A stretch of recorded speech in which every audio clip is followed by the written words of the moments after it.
존경하는 재판장님, 전 너무 억울합니다.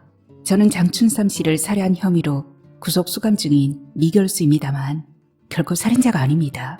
정 회장님을 죽인 것은 편향된 시각으로 세상을 보면서 때로는 악마의 발톱을 드러내어 장애물을 제거한 야만적인 사람들입니다. 장춘삼 회장님은 시대의 폭풍 속에서 길을 잃었고 그를 옥조인 강포한 세력들에 의해 자멸의 길을 택한 것입니다.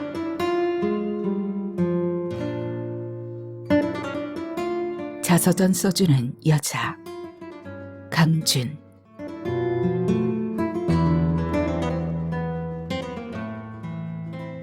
제가 장충삼 회장님을 만나게 된 건 운명이란 말 말고는 달리 해석할 방법이 없습니다. 작년 가을 유난히 바람이 거세게 창문을 뒤흔들어 밤자움까지 설치게 만든 날이었습니다. 어쩌면 그 바람이 인연의 전조였던 것 같습니다. 그렇게 한밤 내내 요란을 떨던 바람은 낙엽들만 이리저리 흩어놓은 채 사라지고 따스한 가을 햇살이 잔잔히 퍼지고 있었습니다.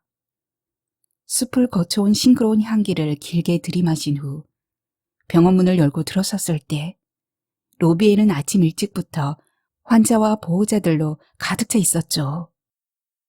부산스러운 로비를 지나 구부러진 복도를 펴며 메인 구석의 병실문을 열었어요. 퀴퀴한 병원 냄새, 소독약과 환자의 상처와 음식에서 내뿜는 죽어가는 냄새가 버무려진 유쾌하지 못한 공기가 쏟아져 나왔습니다. 함께 쓰는 4인 병실의 사람들과 눈인사를 했지만 그들도 잠을 못 잤는지 밝은 표정들은 아니었습니다. 집에서 준비해온 밑반찬을 냉장고에 집어넣고 창가로 가 커튼을 젖히고 창문을 열었습니다. 부드러운 바람이 따사로운 햇살과 함께 들어와 창가턱에 앉아 수줍게 해설되는 소국 화분을 쓰다듬더군요.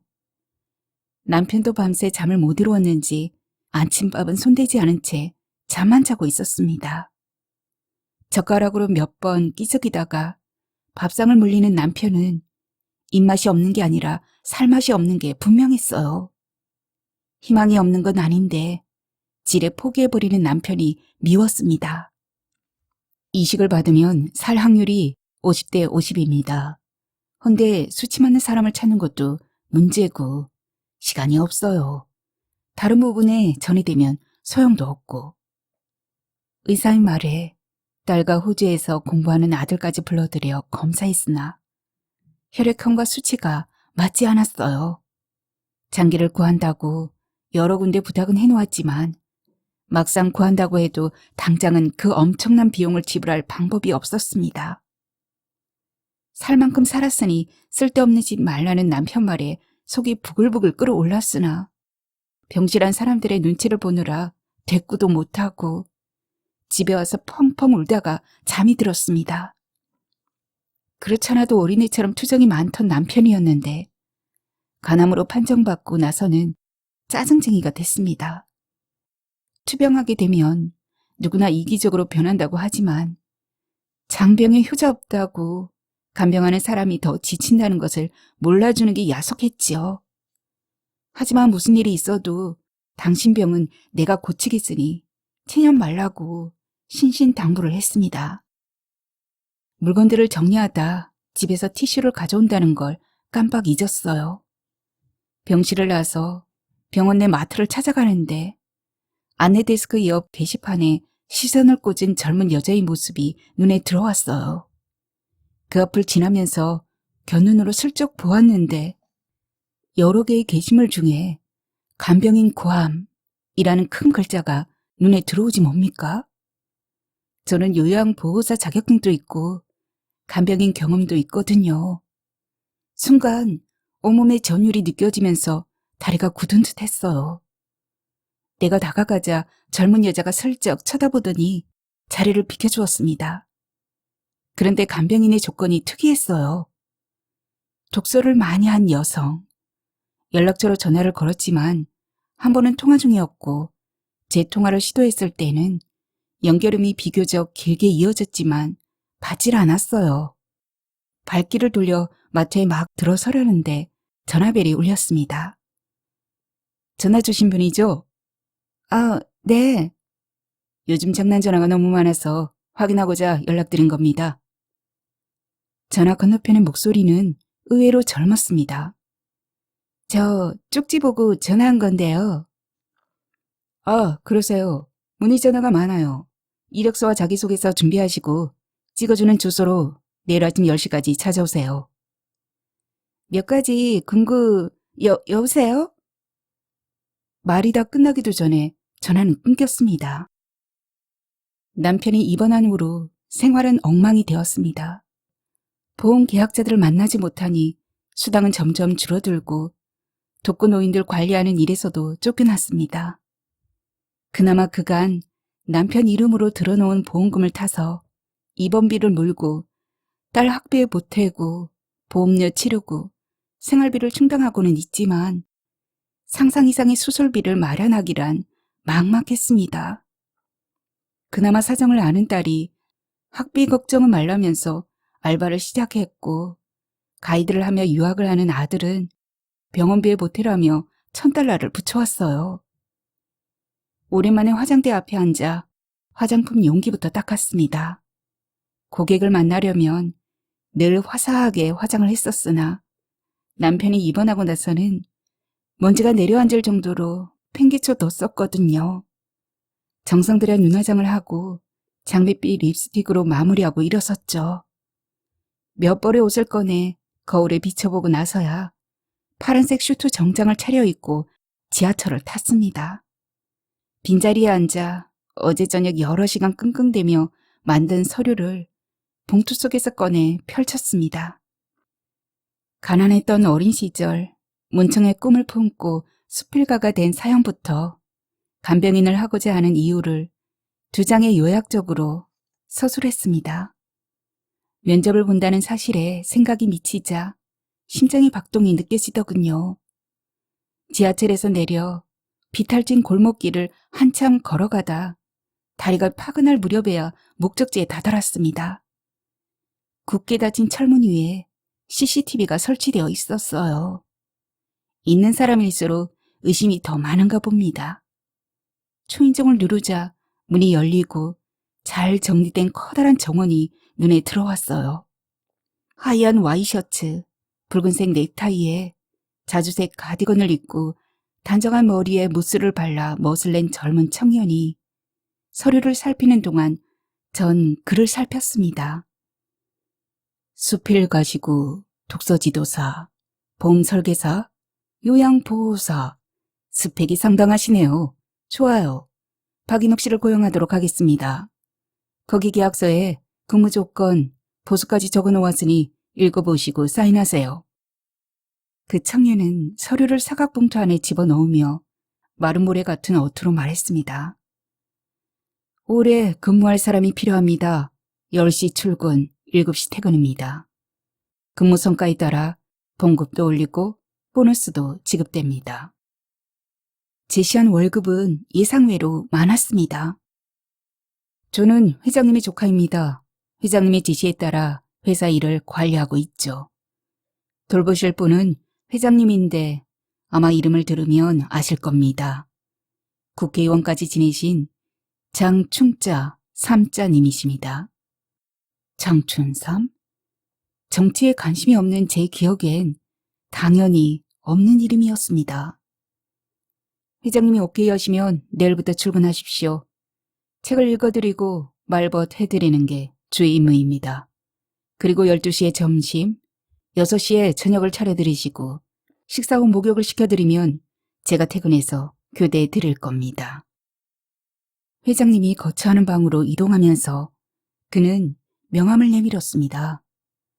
일이 생기면 이리로 연락주세요. 그의 직책은 비서였고 이름은 장인철이었습니다. 장충삼 회장님은 커다란 방, 화려한 침대 위에 등 받침을 올린 채 술을 놓은 잠옷 위에 가운을 걸치고 앉아 있었습니다.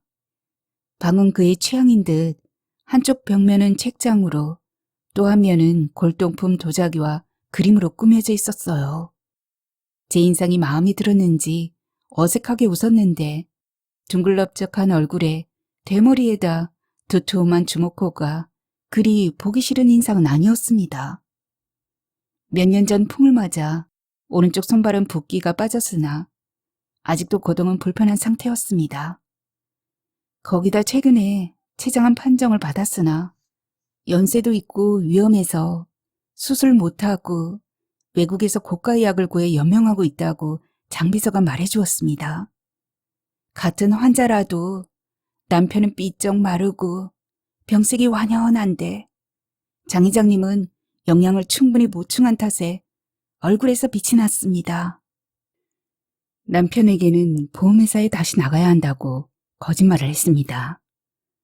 출근 전과 퇴근하면서 병원에 들러 남편의 상태를 살폈지요.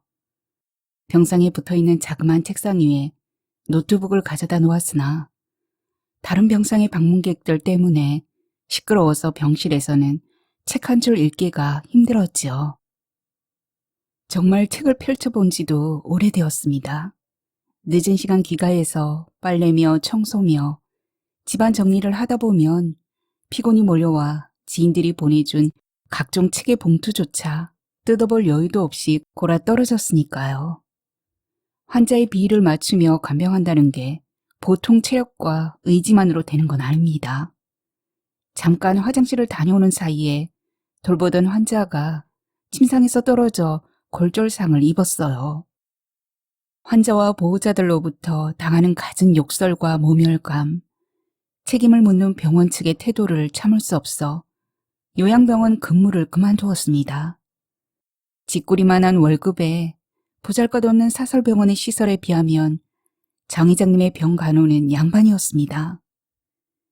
그는 식성도 까다롭지 않아서 무슨 음식이든 맛있다고 잘 잡수셨으니까요.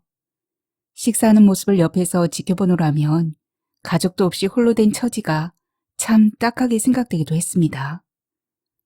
책장에 비치된 책들은 외국 정치인들의 연설문, 위인전기, 중국 고전 시리즈들과 불교 서적, 한국 유명 작가들의 대하소설이 주류를 이루었습니다. 좋은 책이 있으면 구해와요.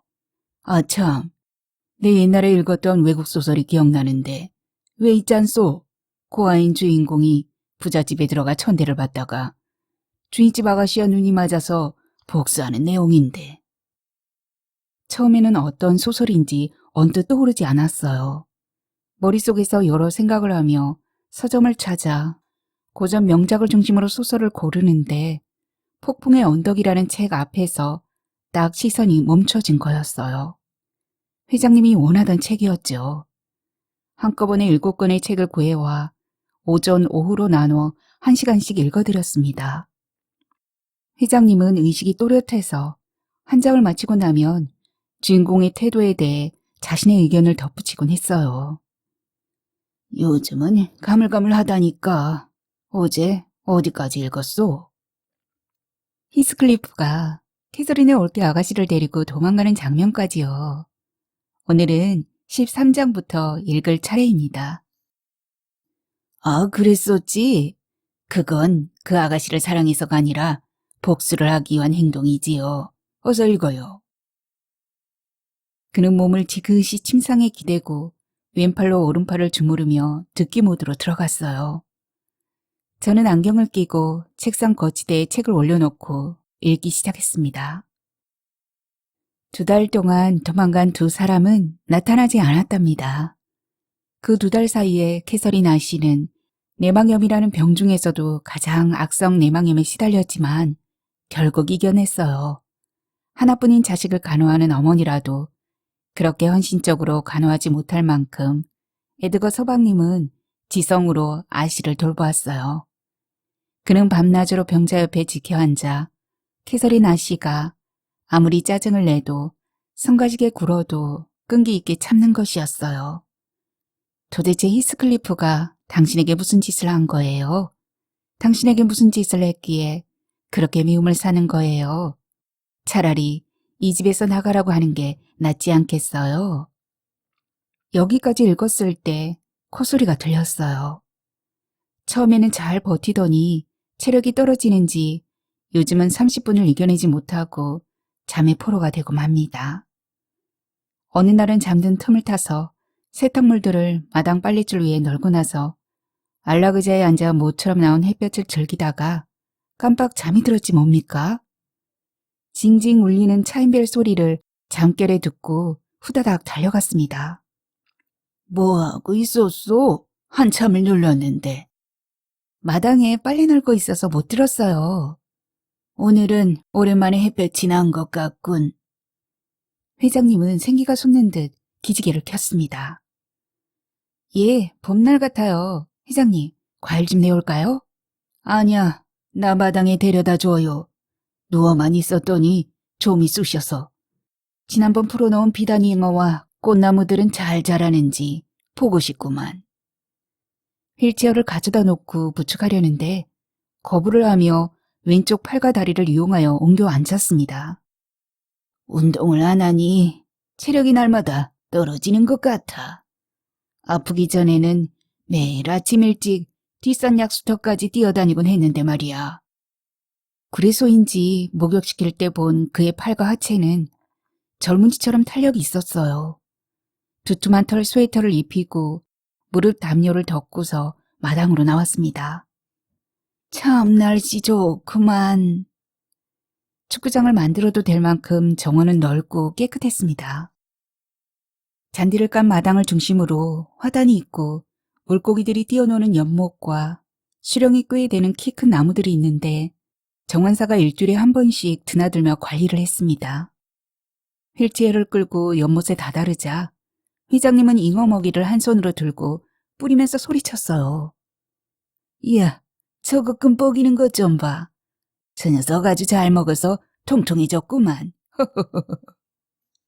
잉어들도 햇볕이 좋은가 봐요. 물 밖으로 튀어오르는 모습이 귀여워요. 웃음까지 섞어서 회장님이 즐거워하는 모습에 장단을 맞추었지요. 회장님 웃는 모습은 오랜만에 봤습니다. 방 안에 있으면 웃을 일이 별로 없으니까 말입니다. 미물이나 사람이나 저렇게 서로 모여 살아야 해. 인철이한테 들었는데 남편도 입원해 있다면서? 네. 남편은 무슨 일을 하다 그리 되었소? 건설회사 하도급마다 토목공사를 했어요. 한때는 30명이 넘는 직원을 데리고 잘 나갔는데 그놈의 IMF 때문에 줄부도를 맡게 된 거죠. 그때부터 줄곧 술로 지내다가. 초론, 나도 건설업을 하는데 그때가 참 힘들었지. 그래도 자식들이라 올곧게 자라주니 얼마나 좋아. 그의 얼굴에 다시 그늘이 생기는 것을 보았습니다. 난 자식 농사 실패한 놈이요. 자식들 너무 믿지 말아요. 다 도둑놈들이야. 이렇게 병든 나를 내팽개치고 딸과 와이프는 미국에서 올 생각도 않고 아들놈들은 재산 다툼하다가 칼부림을 해서 작은 놈이 형을 죽이고 감방에 가 있으니 돈은 너무 많아도 걱정, 없어도 걱정이지. 그 말에 대꾸할 말을 찾지 못해 우물쭈물 하는데 회장님이 나를 쳐다보며 다시 입을 열었습니다. 박인옥 씨. 깜짝 놀랐습니다.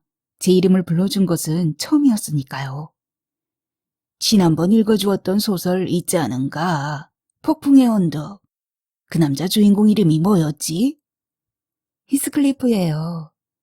그래, 그 주인공처럼 나의 인생도 배신과 복수의 연속이었어. 잘못한 일도 많았고 못된 놈들도 많이 만났지. 누워서 곰곰이 생각해보니 너무 억울한 인생을 살았단 생각이 들어. 그래서 기억이 더 흐려지기 전에 세상에 대해 반성도 하고 후세 사람들에게 교훈을 남기고 싶소. 그걸 박 여사에게 부탁하고 싶어요. 제가 할 수 있는 일이라면 도와드려야죠. 박 여사 글솜씨 뛰어나다는 걸 알고 있어. 우리 상부상조 합시다. 인옥 씨는 목돈이 필요한 상황이니 내 자서전을 써주면 남편 수술비는 내가 부담하리다. 마음속에서 쾌재를 부르고 있었으나 입 밖에 나온 말은 간사스러웠습니다. 아, 제가 경험도 없고 능력도 안 되는데요. 걱정 말아요. 내가 구술해주는 말을 문장으로 다듬어주면 돼요. 내 이름으로 된 책 한 권은 남기고 싶소. 날 도와주시오. 제 손을 잡고 쳐다보는 장 회장의 눈빛은 간절했습니다. 마련해준 노트북과 녹음기를 사이에 두고 다음날 아침부터 책 읽어주는 일 대신 회장님의 기억을 더듬는 구술이 진행되었어요. 오전에 구술을 듣고 그가 낮잠을 자는 사이 타이핑해서 오후에 보여 의견을 듣고 기가해서 고치고 저장해 두기를 반복했습니다. 구술을 들으면서 그의 질풍노도의 시간은 폭풍 속에 갇혀 있었다는 걸 알았습니다. 젊은 시절 고향을 떠나올 때 억울한 심정을 좀 더 설득력 있게 그려주시오. 빨갱이들의 만행이 내 인생의 좌표를 바꿔놓았으니까니. 그는 18살 되던 해 북녘땅에서 해방을 맞이했죠. 38 이북에 공산주의 정권이 득세하자 부친은 부르주아 반동으로 몰려 처형당했고 모든 재산을 다 빼앗기고 혈혈단신 빈손으로 내려왔다고 했습니다.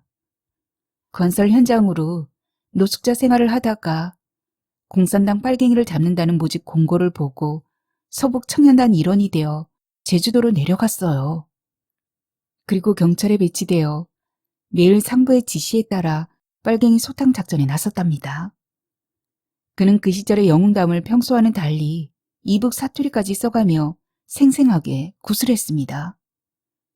원수들에 대한 적개심으로 산에서 보이는 사람들은 남녀노소 불문하고 무참하게 살해했다는 그의 말엔 아직도 분통함이 남아있는 듯 했습니다. 회장님의 도움으로 제 형편이 많이 나아졌습니다. 두둑하게 받은 계약금으로 장기 제공자가 생기면 당장 수술하겠다고 의사 선생님께 부탁도 했지요. 병실도 특실로 옮겼습니다. 안정을 취한다는 명분이었지만 사실은 남의 눈치 보지 않고 자서전을 다듬기 위해서였습니다. 한쪽 구석에 노트북을 가져다 놓고 남편이 자는 틈을 타서 작업했습니다. 그런데 어느 날 작업하다 잠시 밖에 다녀와 보니 남편이 침상에 일어나 앉았는데 얼굴빛이 예사롭지 않았습니다. 당신 장춘삼이를 어떻게 알아? 노트북을 살펴봤던 모양입니다. 왜 남의 꽃을 훔쳐보고 그래요? 도둑질하다 걸린 사람처럼 소리부터 질러놓고 보니 거짓말한 것이 마음에 걸렸어요. 환자 앞에서 남을 간병하고 있다는 말은 차마 얘기할 수 없었으니까요. 말 못했는데 사실은 그분 자서전을 써주고 있어요. 그놈이 어떤 사람인 줄 알기나 해? 남편이 얼굴을 붉히며 적개심을 드러냈을 때 전 영문을 몰라 얼굴만 멀뚱하게 쳐다봤습니다. 그놈 서청으로 와서 우리 마을 사람 숱하게 죽인 살인마야. 당신 시아버지 행방도 모르는 우리 아버지를 끌고 간 원수놈이란 말이야. 내 말이 믿기지 않으면 직접 물어봐. 서아리 제사집 사건이 뭐냐고.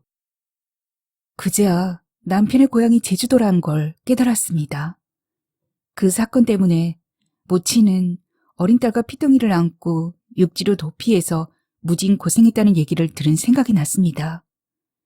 길길이 날뛰는 남편을 진정시키고 집에 돌아와서 장춘삼이란 인물에 대해 인터넷 검색을 했습니다. 장춘삼은 평안남도 용강 출생이었습니다. 젊은 시절의 기록은 없었고 학력은 K대 경영대학원 수료, H당 재정위원 등 정치적 이력들이 즐비했고 용강건설을 창립하여 레미콘, 흉, 주택 등 건축 자회사를 여러 두어 그룹 회장으로 있으며 14대 전국구 국회의원을 지냈다고 기록되어 있었어요. 그리고 뇌물사건 연루, 장춘삼 뇌물 혐의로 구속 중인 신문기사 제목이 뒤를 이었습니다. 남편과 직접 연관된 사람이란 걸 알게 된 이후로 그에 대한 태도가 달라진 건 어쩔 수 없는 것 아니겠습니까? 하지만 전 생각했죠. 공과사는 구분해야 한다. 대필은 내 직업이다. 거기에 사심이 끼어들어서는 안 된다. 이건 진심이었습니다. 그렇지 않았다면 전 남편의 수술을 포기하고 간병인을 그만두어야 했으니까요. 한데 사심을 품은 건 장충삼 회장이었습니다. 사업 시작과 성공했던 기간의 구술 내용을 검토하고 저녁을 끝낸 후 샤워를 할 때였어요. 그가 욕실에 들어오기 전 먼저 들어가 따뜻한 물을 욕조에 받아놓고 물속 가죽이 깔린 침대를 씻어놓곤 하죠. 그리고 10여 분 후 그가 욕조에서 나오기를 기다려 부축하여 침대 위에 눕히는데 그날은 이상했어요. 그는 얼굴에 홍조를 띠면서 흥분하고 있었고 욕조에서 나오면서 휘청거리더니 하마터면 넘어질 뻔했지요. 그의 겨드랑이에 머리를 끼고 부축하는데 손으로 툭 하고 제 가슴을 쳤어요. 실수이겠거니 하고 모른 척했는데 그의 약물이 발기하더라고요. 전에는 보지 못하던 광경이었어요. 침대에 눕히고 아랫도리를 수건으로 덮었어요. 그는 가만히 눈을 감고 있었어요. 샤워기로 그의 몸에 물을 뿌리며 비누칠을 하는데 그가 신음처럼 숨을 내뿜더니 입을 열었어요. 구술을 시작하면서 오래 살고 싶다는 생각이 들어. 박 여사 같은 사람 만나면 다시 연애도 하고 싶고. 그러면서 그는 왼손을 수건 속으로 넣어 수음을 시작했습니다. 숨소리도 거칠어지고 얼굴은 벌겋게 달아올랐습니다. 그제야 그간 간병인들이 오래 견디지 못하고 그만둔 이유를 알 수 있을 것 같았습니다. 염치 없는 뻔뻔한 늙은이하고는 난 단호하게 말했습니다. 그의 성욕을 제어할 의도로 말입니다. 장충삼 회장님, 제주도 서아리 제삿집 사건 아시죠? 그는 동작을 멈추고 멀뚱하게 나를 쳐다보았습니다. 그때 회장님은 그 마을 사람들을 체포하고 지서로 데리고 갔는데 그 사람들은 그 후 행방불명 되었어요. 그들을 어떻게 하셨죠? 제 의도는 적중했어요. 그는 눈을 감고 떨리는 소리로 말했습니다. 당신 도대체 누구야? 내가 구슬도 안 했는데 그 사실을 어떻게 알았소? 제 남편이 그 유가족 중에 한 명입니다. 그러자 갑자기 장 회장은 숨을 몰아쉬더니 가슴을 부여잡고 고통스러워하는 것이었습니다. 쇼크가 오려는 것을 직감하고 방으로 가서 비상약을 가져다 먹이고 가슴을 천천히 마사지했습니다. 그러는 사이 장비서가 왔고 전 일을 그만두겠다고 말했습니다. 그도 미리 짐작하고 미안하다는 말로 저를 위로했습니다. 그들은 무슨 이유에서인지 돈을 돌려달라고 하지 않았습니다. 마침 교통사고로 생명이 위독한 환자에 수치 많은 장기가 있어서 남편은 수술에 들어갔습니다. 그 정도의 돈은 평생을 괴롭힌 남편의 상처에 비하면 턱도 없이 적은 액수니까요. 그런데 슬픔은 방심하는 사이 불쑥 찾아왔습니다.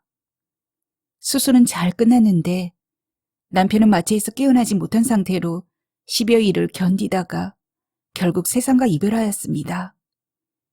무슨 일이 있어도 남편을 살리겠다고 약속했던 제 말은 거짓이 되어버렸고 하늘이 무너지는 것처럼 눈앞이 캄캄했습니다.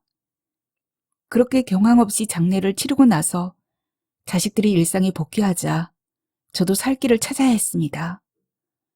보험회사와 요양병원 등의 일자리를 알아보고 있을 때에 장비서가 전화를 걸어왔습니다.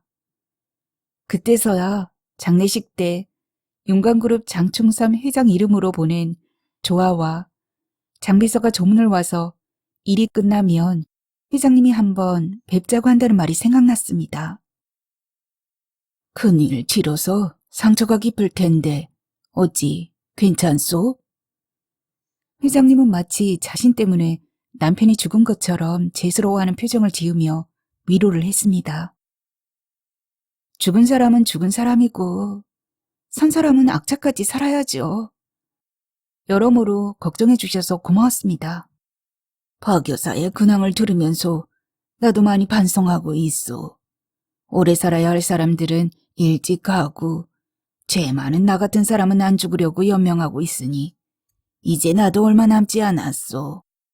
가기 전에 다 털어놓고 회개하고 싶소. 그것이 나로 하여 고통받은 사람들에게 속죄하는 길이고 사회 정화에도 일조하는 일이라 생각하오. 그때 저를 바라보는 장 회장님의 표정은 마치 판결을 기다리는 죄인처럼 보였습니다. 다시 시작합시다. 좀 도와주시오, 박 여사. 부들부들 떨며 내민 그의 왼팔을 두 손으로 잡았을 때 그간 기력이 많이 쇠잔해졌음을 느꼈습니다. 자서전 쓰는 작업은 다시 시작되었습니다.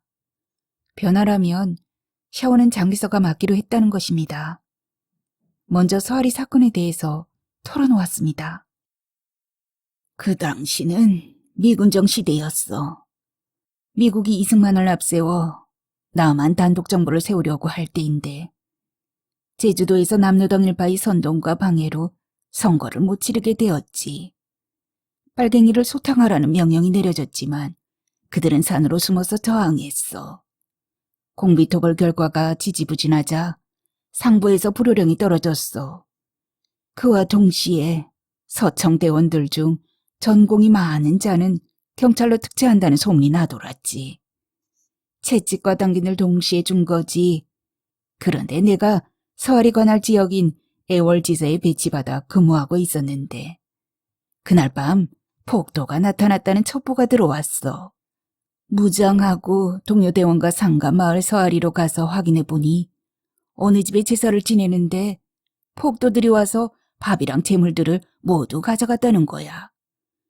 우린 그들과 내통하고서 음식물을 제공했다고 판단했지.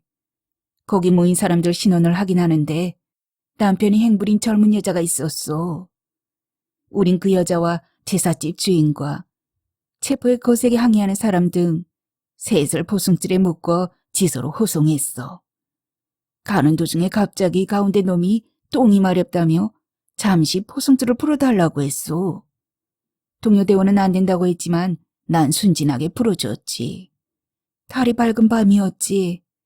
그놈은 길가 밭담 안으로 들어갔고 한 놈은 밭담 앞에서 허리춤을 내리고 소변을 보았고 젊은 처자는 벌벌 떨며 서 있었어.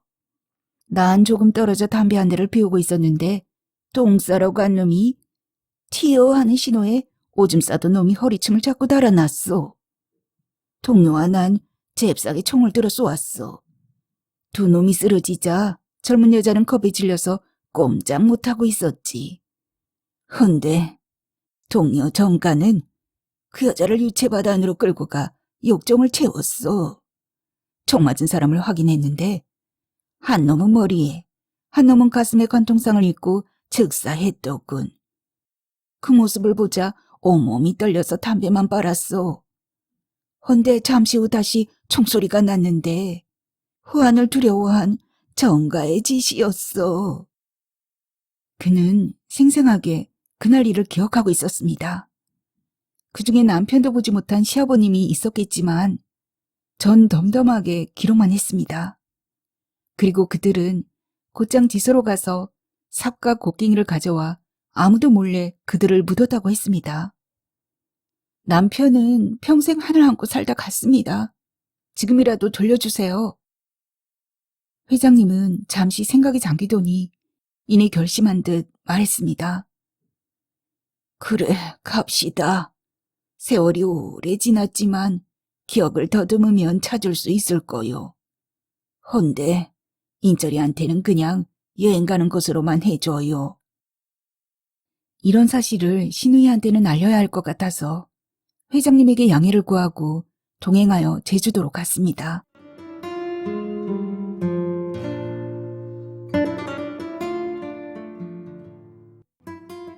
어머님 유고를 고향에 모시고 간 것이 10년이 채 안 되었는데 서아리는 많이 변해 있었습니다.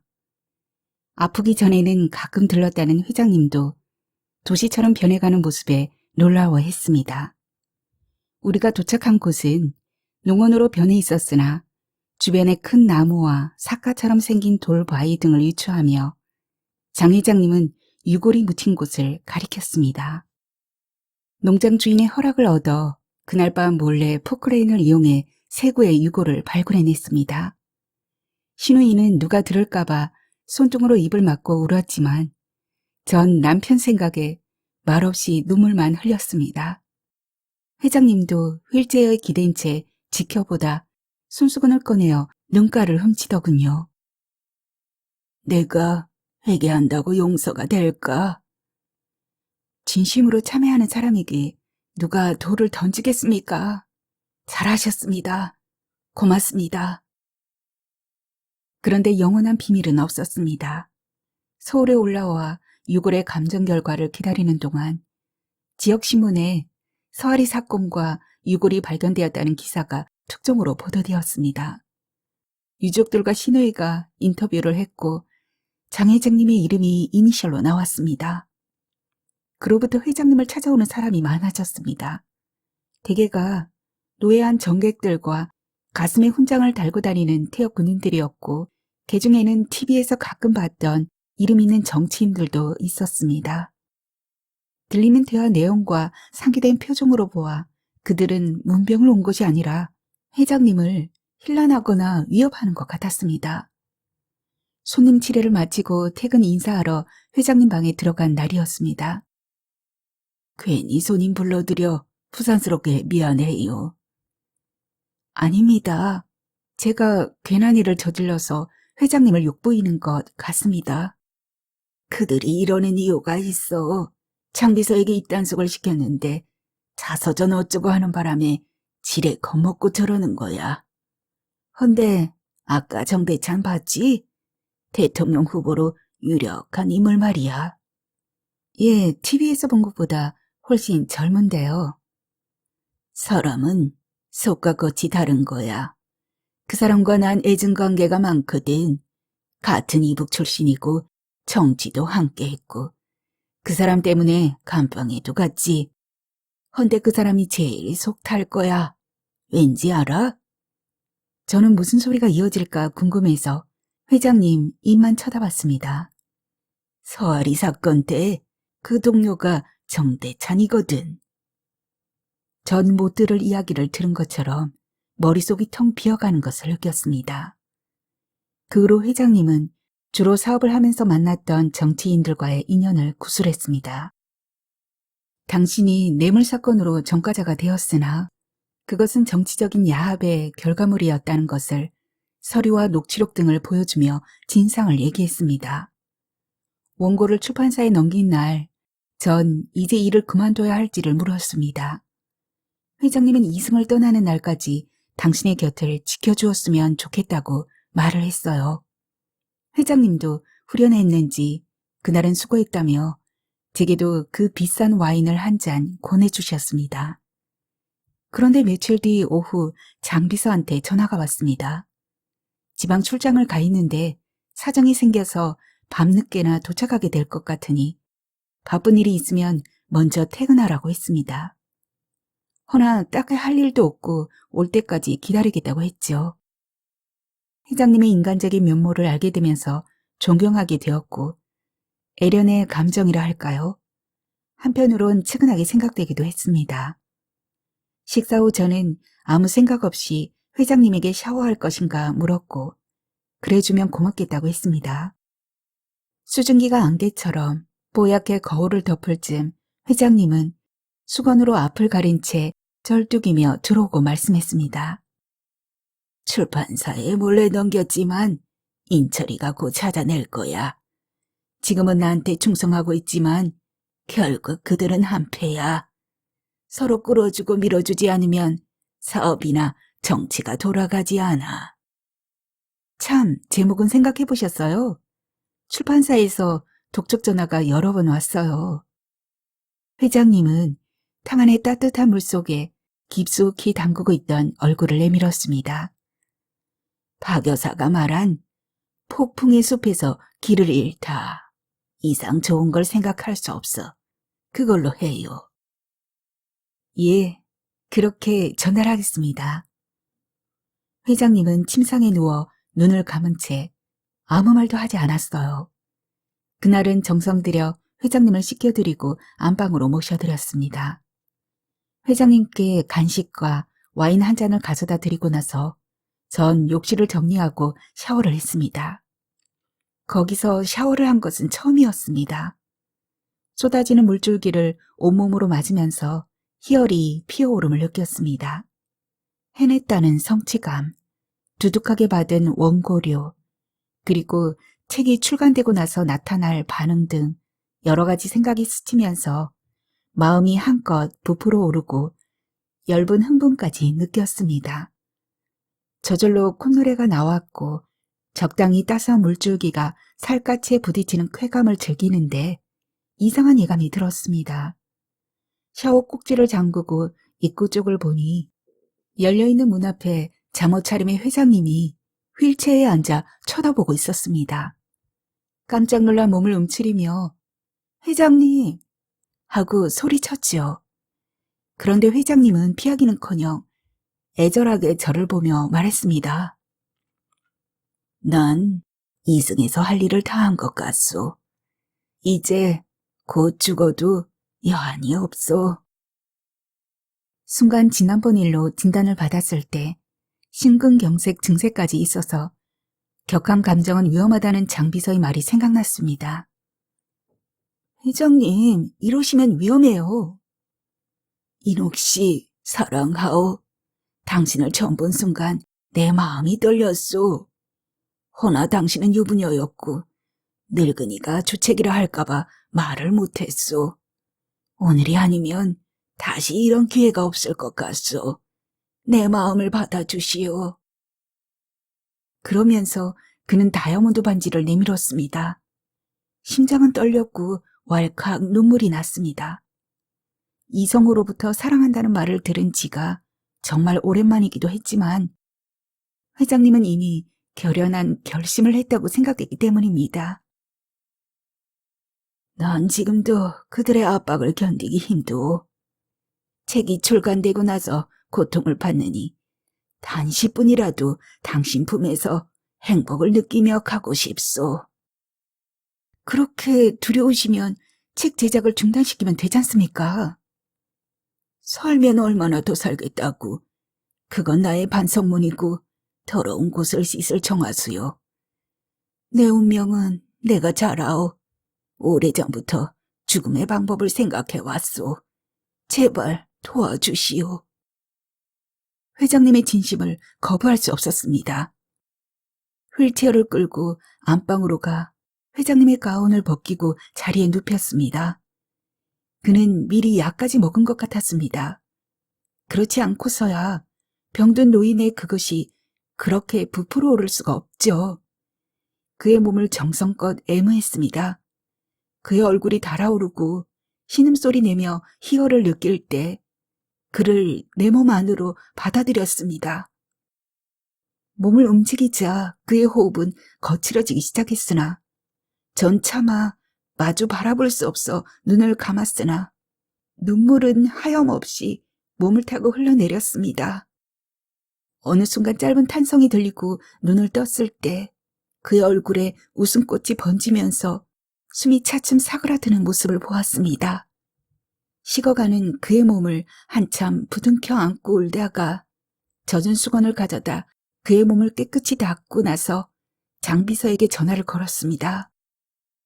장인철은 생전 회장님 앞에서 보이던 모습과는 사뭇 달리 시신을 보고도 눈물 한 방울 흘리지 않는 비정한 사람이었습니다.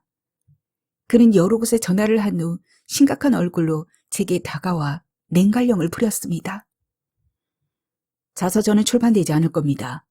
회장님께 들었던 모든 말은 기억에서 지워버리세요.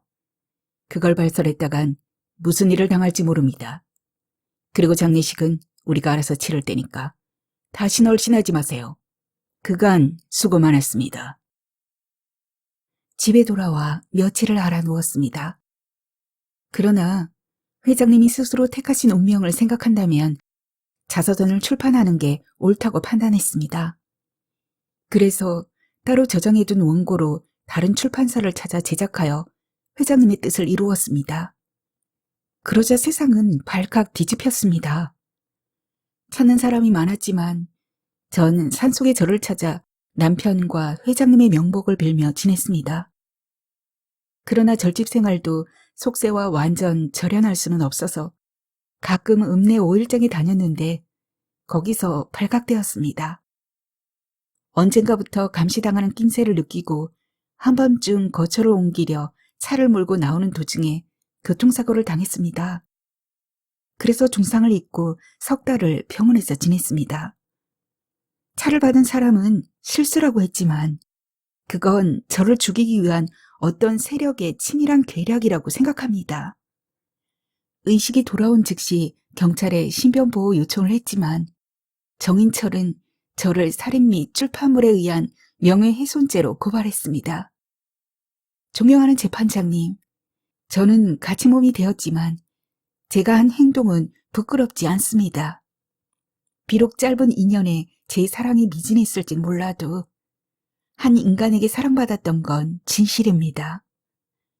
제 말을 입증하기 위하여 인호 그리고 충삼이라는 글씨가 새겨진 반지의 보관처를 따로 적어 알리오니 찾아보시고 부디 선처하여 주시기를 간곡히 부탁드립니다.